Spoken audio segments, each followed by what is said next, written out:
On this channel, you've seen two forward agreement videos. They both deal with the characteristics of a forward agreement, the view of the players involved, settlement. They deal with novation, which allows assignability, the role of the clearinghouse, and finally how we use these for hedging or speculating. But critical to the process is determining the forward price. And what we really need to know is what is the forward price. And if we go back to the idea of what the view of the buyer is, the buyer says, I will make money as long as the market price exceeds the forward price. And that's the green line we see as gain. However, if the market price is below the forward price, he's losing money. So he needs to know what the forward price is, in this case $20.08. How is this price determined? Well, it's not today's price, but it is determined based on today's price. The key thing we want to think about is a forward agreement. You enter into today, but no payment is made until expiration. There's no investment. We need to create a parallel structure with no investment, but the cash payment at the end of the time period, the expiration of the forward. So we're going to start off with a concept that we're going to be using with delivery. The contract expires in 30 days, price is $20. And the seller does not own the stock. He's going to have to go in the market and buy the stock. If he waits 30 days to buy it, he has no idea what the price is going to be. So he could make money or lose money on the fact that he has set the wrong forward price. So the key concept is, how does he determine the price without having an investment? Well, the answer is he buys the stock today for $20 with a loan and uses the stock as collateral for the loan, getting his money back. So kind of think about, he takes $20 out of his wallet, buys the stock, goes to the lender, gives them the stock, gets back to $20, puts it back in the wallet. What happens 30 days from now when the forward expires? Well, the loan expires, and the forward price is going to be the $20 plus interest that he has to pay on the loan. Yes, the forward price is exactly equal to what he's paying on a loan, so there's no money being made here. The idea is there's no arbitrage opportunities. So let's look at the calculations. The loan is really called a repurchase agreement. The 30-day interest rate we'll assume is 5% PA, meaning per year, so we got to scale that down for 30 days. The formula in row A is interest is $20 times 5% times 30 days divided by 360. We're dividing by 360 because it's a money market security. All money market securities are actual days over 360. Gives me about 8 cents.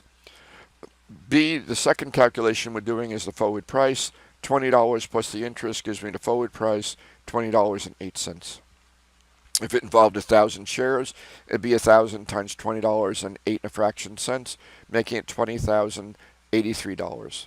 How do I do the calculator? I'm using a Texas Instrument calculator.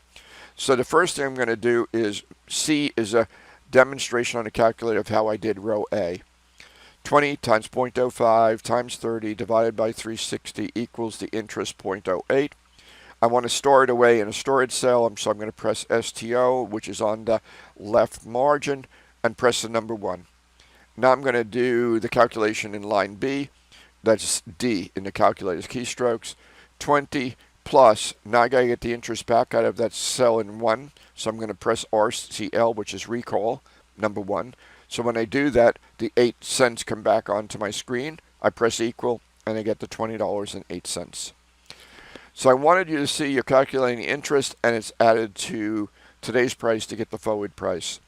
If we do the forward price directly, we're taking the interest rate times 30 days divided by 360 plus 1. This gives me 1 plus the 30-day rate times $20 gives me the forward price directly.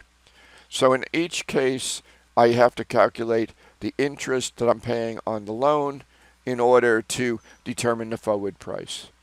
So now if we kind of look at what happens on delivery day, the seller has to repay the loan, so he pays the $20.08 to the lender and gets back the stock. He then takes the stock and delivers it to the forward contract. The buyer pays him $20.08 at delivery. He breaks even. That's the intent. If we said he owned the stock and delivered it, the 8 cents is simply an opportunity cost he's earning on the money invested in the stock. Let's go back to the first part, though. At expiration, he's breaking even. The logic behind this is there's no arbitrage, but it's possible the person who needs the forward contract can't borrow as cheaply as the forward agreement maker, or the person who is using the forward contract doesn't really know how to do it. Whatever the case may be, there's some market efficiency in letting somebody else write the forward agreement, and then you're being the one who participates in it, whether being the buyer or the seller. But what would happen if we earned income on the security? Each time I've done stock, there's no income. So let's say the forward contract calls for delivery of a corporate bond with interest rate 6.5%. So that bond is earning 6.5% for you. Even though you put it up as collateral, it's still yours. You're earning that 6.5%. Bond price is at a discount, $99.50. The contract expires in 20 days. So now we're creating the parallel investment. We go out and borrow money for 20 days at 6%. Reminder, you're earning 6.5% interest. So net, I'm earning more than I'm paying out. That's going to impact the forward price. For simplicity, we're going to assume the bond interest is accrued the same way the interest on a loan, meaning it's calculated the same way. So if we go with that, I can sort of first start off with what happens if it's not. Well, if it's not, the first thing I'd have to do is calculate the dollars of interest paid. I then would have to calculate the dollars of interest earned, net them, and I'd have net expense. Then I could go from there and say, what is the forward price? It's simply the market price plus the net expense. What we're going to do here is we're going to assume the same method is made, so all we're going to do is net the interest rates. It's going to be the interest paid minus the interest earned gives me net interest rate. And then we're going to substitute the net interest rate into the formula for interest times days divided by 360 plus 1. That gives me the net interest. Now what I'm going to, 1 plus the net interest, then I multiply by price to get the forward price. So in this story, I am earning 6%.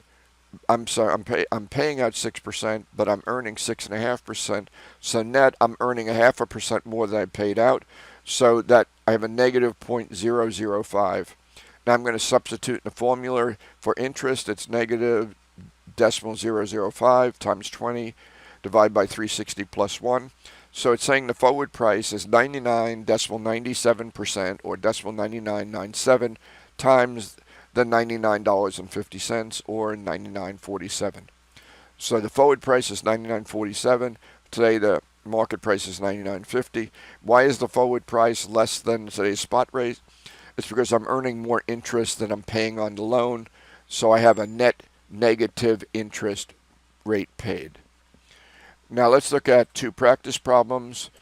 Here they are. What I want you to do is pause the video and do these two problems on your own.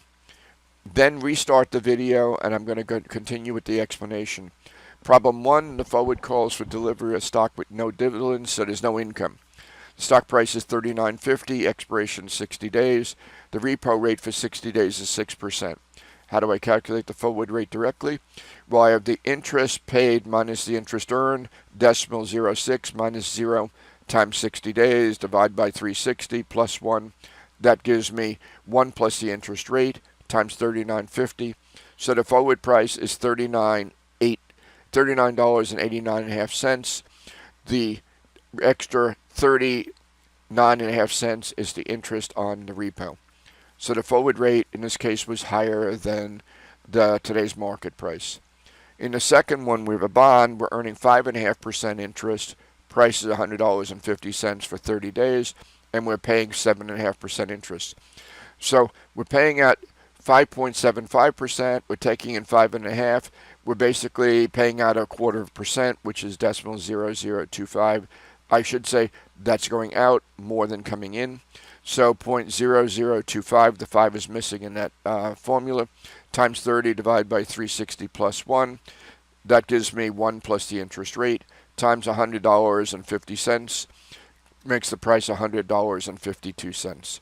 So the difference between the interest paid and interest earned, in essence, is 2 cents. So what we want to keep in mind in summary, what is the relationship between the market price and the forward price? The forward price will be greater than market price if the borrowing rate exceeds the interest rate. For example, the borrowing rate is 6.5, but the interest earned is 6, so the net interest rate is an extra 0.5%.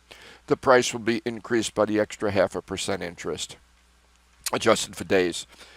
If the forward price is less than the market price, the borrowing rate must be less than the income rate.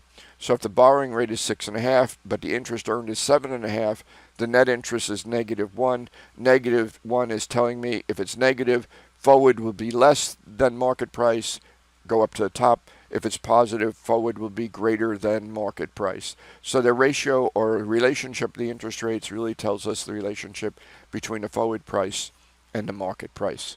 And that brings the forward agreement to a close.